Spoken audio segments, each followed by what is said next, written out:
বাংলাদেশ থেকে ভারতে অনুপ্রবেশ করাচ্ছে খোদ মোদী সরকার। দিল্লির জঙ্গি মদতে চক্রান্ত ফাঁস মমতা ব্যানার্জি। ভারতের সাবেক প্রধানমন্ত্রীর জন্য কাঁদছে পাকিস্তানের গ্রাম, কেন? তাদের সাথে মনমোহন সিং এর কি সম্পর্ক? আসসালামু আলাইকুম, দেখছিলেন Bangla vision world news headline. এবারে বিস্তারিত। বাংলাদেশ থেকে বিএসএফ দিয়ে ভারতের লোক ঢোকাচ্ছে খোদ মোদী সরকার, এমন দাবি করলেন পশ্চিমবঙ্গের মুখ্যমন্ত্রী মমতা ব্যানার্জি।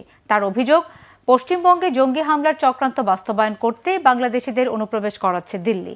প্রায় একই অভিযোগ আসামের মুখ্যমন্ত্রী হিমন্ত বিশ্ব শর্মার। হিমন্তের দাবি, ভারতের ক্ষমতাসীন বিজেপি সহ বিভিন্ন হিন্দুত্ববাদী সংগঠন বাংলাদেশে হিন্দু নির্যাতনের কথা বললেও অনুপ্রবেশকারীদের বেশিরভাগই মুসলিম। ফলে বাংলাদেশে হিন্দুরা নির্যাতনের শিকার হয়ে ভারতে যাচ্ছে, এমন প্রচারণা যে মিথ্যা, এই দুই মুখ্যমন্ত্রীর কথাই তা প্রমাণ হলো বলে মনে করছেন বিশ্লেষকরা। শহীদ আরাফাতের ডেস্ক রিপোর্টে বিস্তারিত। বাংলাদেশ থেকে মোদী সরকারের মদদেই ভারতের লোক ঢুকাচ্ছে খোদ দেশটির সীমান্তরক্ষী বাহিনী বিএসএফ, এমন অভিযোগ করেছেন পশ্চিমবঙ্গের মুখ্যমন্ত্রী মমতা ব্যানার্জি। তার দাবি, পশ্চিমবঙ্গে জঙ্গি হামলার উদ্দেশ্যেই দিল্লির এমন চক্রান্ত। বৃহস্পতিবার নবান্নে প্রশাসনিক বৈঠকে মমতা ব্যানার্জি বাংলাদেশের সাথে পশ্চিমবঙ্গের সুসম্পর্কের কথা জানান। বলেন, বাংলাদেশের সাথে পশ্চিমবঙ্গের কোনো শত্রুতা নেই, কিন্তু পশ্চিমবঙ্গের ভেতরে খুনের জন্য বাংলাদেশ থেকে গুন্ডা ঢোকাচ্ছে বিজেপি।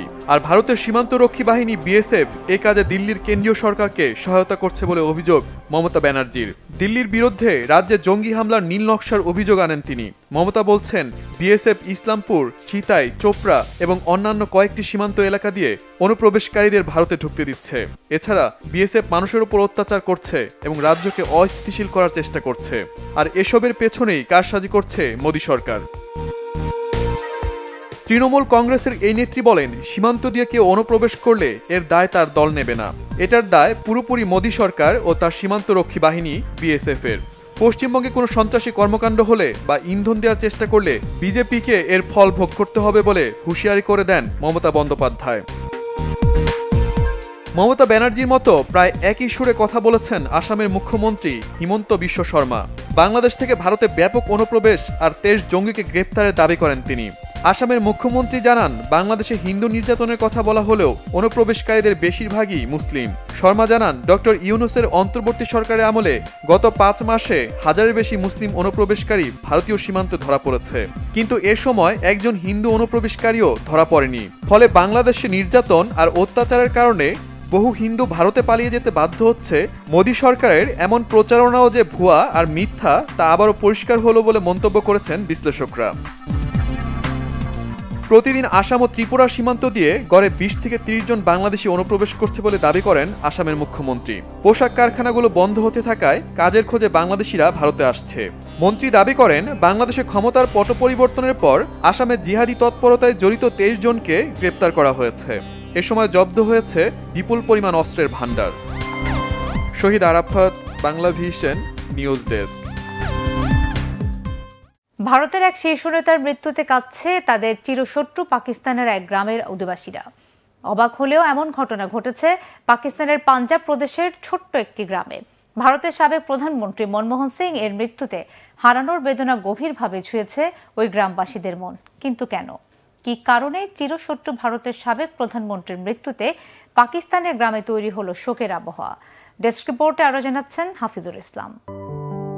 ভারতের সাবেক প্রধানমন্ত্রী মনমোহন সিং এর মৃত্যুতে শোকের মধ্যে আছে পাকিস্তানের পাঞ্জাব প্রদেশের ছোট্ট একটি গ্রাম।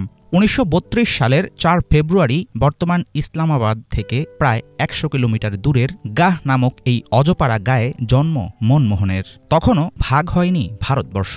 বাবা গুরমুখ সিং ছিলেন কাপড় ব্যবসায়ী, মা অমৃত কৌরের দায়িত্ব ছিল সংসার সামলানো। অ্যাক্সিডেন্টাল প্রাইম মিনিস্টার হিসাবে পরিচিত সফল অর্থনীতিবিদ মনমোহনকে ছোটবেলায় বন্ধুরা আদর করে ডাকত মোহনা নামে। গ্রামের স্থানীয় স্কুলেই শুরু হয়েছিল মনমোহন সিংয়ের প্রাথমিক শিক্ষা।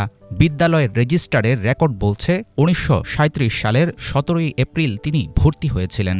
187 অ্যাডমিশন নাম্বারধারী মোহনার জন্য এখনও গাহ গ্রামে স্কুলটির রয়েছে বিশেষ কদর। আমি নিজেও এই গ্রামের বাসিন্দা। আমার জন্য সবচেয়ে গর্বের বিষয় হলো মনমোহন সিং ছিলেন আমার বাবার সহপাঠী। আমি যখন স্কুলে যেতাম তখনই স্কুলের রেকর্ডে তার নাম দেখতে পেতাম। যখনই আমি রেকর্ডে মনমোহন সিং এর নাম দেখতাম তখনই খুশি লাগতো। একসময় মাটিতে বসে পড়াশোনা করেছে। আমাদের ছোট্ট গ্রামের একটি শিশু ভারতের প্রধানমন্ত্রী হয়েছে এবং সে দেশের অর্থনীতির হাল ধরেছে, এটা জেনে ভীষণ গর্ববোধ করছি। 2024 সালের 26শে ডিসেম্বর 92 বছর বয়সে দিল্লির একটি হাসপাতালে মারা যান ভারতের সাবেক প্রধানমন্ত্রী মনমোহন সিং। 2004 থেকে 2014 দুই মেয়াদে পালন করেছেন ভারতের প্রাইম মিনিস্টারের দায়িত্ব। মনমোহনের খ্যাতি ও অর্জন ছিল পাঞ্জাবের ছোট্ট গ্রাম গাহের জন্য গর্বের বিষয়। তার মৃত্যুতেও সেখানে ছড়িয়েছে গভীর শোকের ছায়া। যখন মনমোহন সিং ভারতের প্রধানমন্ত্রী হয়েছিলেন, আমাদের গ্রাম আনন্দে ফেটে পড়েছিল। সেই সময় যেভাবে আমরা বিষয়টি উদযাপন করেছি, তার মৃত্যুতেও গভীর ও সীমাহীন শোকের মধ্যে আছে আমাদের গ্রাম। গাহ গ্রামের সরকারি প্রাথমিক বিদ্যালয়ের সংস্কার ও গ্রামের উন্নয়ন মনমোহন সিংয়ের জন্যই হয়েছে, এমনটাই মনে করেন স্থানীয়রা। কখনো যদি তিনি আসতেন এখানে, তাহলে তিনি পেতেন গ্রামবাসীদের হৃদয় নিংড়ানো ভালোবাসা। আগে অনেকবার আমি তাকে আমন্ত্রণ জানিয়েছি, কিন্তু এখন আর সে আমাদের সাথে নেই। যাই হোক, তার পরিবার রয়ে গেছে। আমরা তাদেরকে দেখা করার জন্য আমন্ত্রণ জানাই। যখনই তারা আসবে, দূরে হলেও এই গ্রামে নিজের বাড়ির মতোই আপন আরেকটি ঘর খুঁজে পাবে। আমরা তাদের দুহাত প্রসারিত করে স্বাগত জানাবো। ইতিহাসে খোদাই করা হবে আমাদের আতিথেয়তা। মনমোহন সিংকে আন্তরিক ধন্যবাদ। কৃতজ্ঞতার ঋণে আমাদের গ্রাম তার কাছে ঋণী। দেশভাগের পর থেকে নানা কারণে ভারত পাকিস্তানের মধ্যে ক্রমেই বেড়েছে শত্রুতা। এর সাথে যোগ হয়েছে উগ্রপন্থী রাজনীতির বাড়বাড়ন্ত। এসব কিছু ছাপিয়ে ভারতের সাবেক প্রধানমন্ত্রী মনমোহন সিংকে শ্রদ্ধাভরে স্মরণ রেখেছে পাকিস্তানের একটি গ্রাম। হাফিজুল ইসলাম, বাংলা ভিশন। যুক্তরাষ্ট্রের নিউ অরলিন্সে ভিড়ের মধ্যে ট্রাক উঠিয়ে অন্তত 15 জনকে হত্যার ঘটনায় হামলাকারী পুলিশের গুলিতে নিহত হয়েছে। ওই গাড়িতে জঙ্গি গোষ্ঠী আইএসের পতাকা, অস্ত্র আর বিস্ফোরক পাওয়ার দাবি করেছে মার্কিন গোয়েন্দা সংস্থা এফবিআই। হামলাকারী যে জঙ্গি মতাদর্শে উজ্জীবিত বলেছেন প্রেসিডেন্ট জো বাইডেন। এফবিআই জানিয়েছে হামলাকারী 42 বছর বয়সী শামসুদ্দিন জাব্বার মার্কিন নাগরিক। তিনি টেক্সাস নিবাসী সাবেক সেনা সদস্য। এই হামলায় ইচ্ছাকৃত উল্লেখ করে একাধিক ব্যক্তি জড়িত আছে বলে সন্দেহ করা হচ্ছে।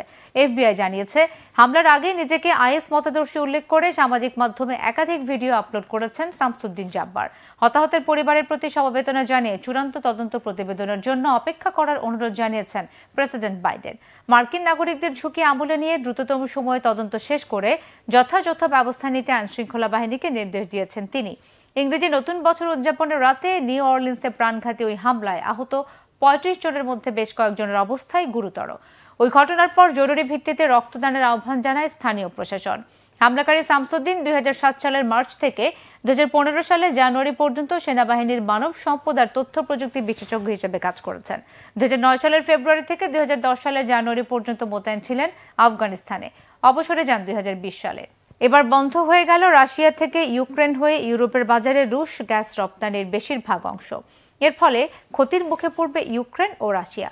চাপের মুখে পড়তে পারে ইউরোপীয় ইউনিয়নের দেশগুলো। মূলত যুদ্ধ পরিস্থিতির জেরে চুক্তি নবায়ন না হওয়ায় এই অবস্থা।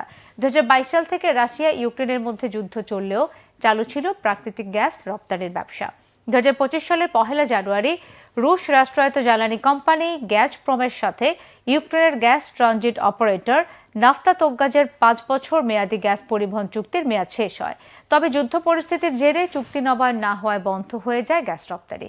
হাফিজুল ইসলামের আরেকটি ডেস্ক রিপোর্ট। দেশের ক্ষতি হলেও নিজ ভূখণ্ডের উপর দিয়ে ইউরোপের দেশগুলোতে রাশিয়াকে গ্যাস সরবরাহের সুবিধা বন্ধ করে দিয়েছে ইউক্রেন। বছরের প্রথম দিনে শেষ হয় যুদ্ধরত দুই দেশের মধ্যকার 5 বছর মেয়াদী গ্যাস পরিবহন চুক্তি। নতুন কোনো সমঝোতা না হওয়ায় বন্ধ হয়ে গেল সোভিয়েত যুগের পাইপলাইন দিয়ে রাশিয়ার প্রাকৃতিক গ্যাস রপ্তানি। এর জেরে মস্কোর কাছ থেকে কিয়েভ পাবে না 80 থেকে 100 কোটি ডলারের বাৎসরিক ট্রানজিট ফি। এমন পদক্ষেপের কারণে তুলনামূলক সস্তা দামে রুশ গ্যাস কিনতে পারবে না ইউরোপ। সেক্ষেত্রে বড় বিপদে পড়বে কি তারা? কি পরিমাণ ক্ষতির মুখে পড়বে রাশিয়া? 1991 সাল থেকে ইউক্রেনের মাধ্যমে ইউরোপের বাজারে গ্যাস রপ্তানি করে আসছে রাশিয়া। 2021 সালে ইউরোপীয় গ্যাস বাজারের 35% বেশি ছিল মস্কোর দখলে। 2022 সালের ফেব্রুয়ারিতে শুরু হয় রাশিয়া ও ইউক্রেনের সরাসরি যুদ্ধ।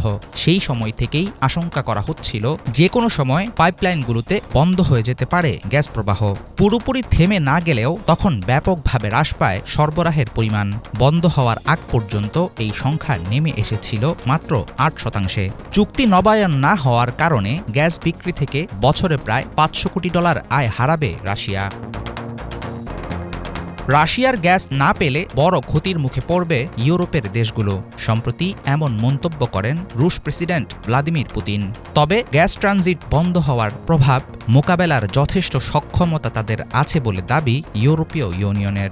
বেশ আগে থেকেই বিকল্প উৎস হিসাবে কাতার ও যুক্তরাষ্ট্র থেকে এলএনজি এবং নরওয়ে থেকে পাইপলাইনের মাধ্যমে গ্যাস সংগ্রহ করছে ইইউ। সম্প্রতি বন্ধ হওয়া গ্যাস পাইপলাইনটি ছিল রাশিয়ার জন্য বেশ গুরুত্বপূর্ণ। ইউক্রেন হয়ে সাইবেরিয়া থেকে রাশিয়ার কুরস্ক অঞ্চলের সুজ্জা শহরের মাধ্যমে গ্যাস নিয়ে আসত সোভিয়েত যুগের এই পাইপলাইন। তারপর ইউক্রেনের মধ্য দিয়ে গ্যাস যেত স্লোভাকিয়ায়। সেখানে কয়েকটি শাখায় ভাগ হয়ে পাইপলাইনটির মাধ্যমে গ্যাস সরবরাহ করা হতো চেক প্রজাতন্ত্র এবং অস্ট্রিয়াতে। তবে তুর্ক স্ট্রিম পাইপলাইনের মাধ্যমে কৃষ্ণসাগর পাড়ি দিয়ে রাশিয়া এখনও গ্যাস পাঠাতে পারবে ইউরোপে। ইউরোপীয় বাজারের দখল নিতে সোভিয়েত ইউনিয়ন ও পরবর্তীতে রাশিয়ার সময় লেগেছে অর্ধ শতাব্দী। কিন্তু ইউক্রেনের যুদ্ধ একরকম শেষ করে দিয়েছে রুশ রাষ্ট্রায়ত্ত জ্বালানি কোম্পানি গাজপ্রমের লাভজনক ব্যবসা। বর্তমানে বন্ধ আছে ইউরোপে রাশিয়ান গ্যাস সরবরাহের বেশিরভাগ রুট। চলমান বৈশ্বিক অস্থির অবস্থার মধ্যে ইউরোপের বাজার হারানোর ফলে রুশ অর্থনীতিতে তৈরি হবে নতুন সংকট। যুদ্ধের খরচ মেটানোর পাশাপাশি একের পর এক পশ্চিমা নিষেধাজ্ঞা সামাল দেয়া নতুন বছরে পুতিনের জন্য হবে কঠিন পরীক্ষা। হাফিজুল ইসলাম, বাংলা ভিশন। নতুন বছরের শুরুতে মধ্যপ্রাচ্যে যুক্তরাষ্ট্র ও ইসরায়েলকে পরাজিত করার হুঁশিয়ারি দিয়েছেন ইরানের সর্বোচ্চ ধর্মীয় নেতা আয়াতুল্লাহ আলী খামেনি। যুক্তরাষ্ট্রকে ব্যাপক পরাজয়ের লজ্জা নিয়ে এই অঞ্চল থেকে পালাতে হবে বলে সতর্ক করে দিয়েছেন তিনি। লেবানন, সিরিয়া ও ইয়েমেনের প্রতিরোধ অক্ষগুলোকে আরও শক্তিশালী করার অঙ্গীকার জানিয়ে মধ্যপ্রাচ্যে মার্কিন ঘাঁটিগুলো ধ্বংস করার হুমকি দিয়েছেন ইরানের সর্বোচ্চ ধর্মীয় নেতা। হিজল জুবাইরের ডেস্ক রিপোর্টে বিস্তারিত। যুক্তরাষ্ট্রকে পরাস্ত করার হুঁশিয়ারি জানিয়ে নতুন বছর শুরু করল ইরান। এর অংশ হিসেবে মধ্যপ্রাচ্য জুড়ে মিত্রপক্ষগুলোকে নিয়ে প্রতিরোধ অক্ষ আরও শক্তিশালী করার পথে হাঁটছে দেশটি। বছরের প্রথম দিন দেয়া এক বার্তায় ইরানের সর্বোচ্চ নেতা আয়াতুল্লাহ আলী খামেনি বলেন, মধ্যপ্রাচ্যে যুক্তরাষ্ট্র ও তার ডান হাত ইসরায়েলকে টেনে নামানো হবে। পরাজিত করে এই অঞ্চল থেকে বিতাড়িত করা হবে মার্কিনীদের। খামেনি বলেন, লেবানন ও ইয়েমেনে যুক্তরাষ্ট্র ও ইসরায়েলকে পিছু হটিয়ে প্রতীকী বিজয় অর্জন করবে প্রতিরোধ অক্ষ। একই সাথে সিরিয়ায় আপাতত সুবিধাজনক অবস্থানে থাকলেও সেখান থেকেও এ দুই দেশকে পিছু হটতে হবে বলে কড়া সতর্কবার্তা দেন তিনি। এদিন সিরিয়ায় মার্কিনীদের যেসব সামরিক ঘাঁটি আছে সেগুলো ধ্বংস করারও হুমকি দেন ইরানের সর্বোচ্চ নেতা। লেবানন প্রতিরোধের এক প্রতীক এবং তারা জয়ী হবে। একইভাবে ইয়েমেনও প্রতিরোধের জ্বলন্ত প্রতীক, তারাও জয়ী হবে। লোভী যুক্তরাষ্ট্রের লেজুর দুশ্মন ও আগ্রাসনকারীরা এই অঞ্চলের মানুষদের হাতেই ক্ষমতা ছেড়ে দিয়ে পালিয়ে যেতে বাধ্য হবে। দিন শেষে মধ্যপ্রাচ্যে মার্কিন ইসরায়েলি অপশক্তি লজ্জাজনকভাবে পরাজিত হবে বলে পূর্বাভাস দেন খামেনি। বিশ্বাসীদের কাছে হেরে এই অঞ্চল থেকে লেজ গুটাতে হবে তাদের। নিশ্চিতভাবে আজ যারা নিজেদের জয়ী ভেবে উল্লাস করছে তারা এই অঞ্চলের মানুষের কাছেই পদদলিত হবে। আজ সিরিয়ায় একের পর এক সামরিক ঘাঁটি বানাচ্ছে যুক্তরাষ্ট্র। সেগুলোকে নিশ্চিহ্ন করে দেবে দেশটির তরুণ প্রজন্ম। সিরিয়ায় ক্ষমতার পালাবদলের সুযোগে সেখানে প্রভাব বৃদ্ধির চেষ্টা চালাচ্ছে ওয়াশিংটন ও তেল আবিব। দেশটির বিভিন্ন স্থানে একের পর এক হামলা চালাচ্ছে ইসরায়েলি বাহিনী। কিন্তু সিরিয়াবাসী এই আগ্রাসন মেনে নেবে না বলে প্রত্যয় ব্যক্ত করেন ইরানের সর্বোচ্চ ধর্মীয় নেতা। তিনি বলেন, বিজয় সুনিশ্চিত। দুশমনদের আপাত এই জয়ে বিভ্রান্ত হওয়ার কোনো সুযোগ নেই। লেবাননে ইরানের মিত্র গোষ্ঠী হিজবুল্লাহ বা গাজার হামাসের কাছে অস্ত্র ও সামরিক সহায়তা পৌঁছে দেওয়ার প্রধান রুট সিরিয়া।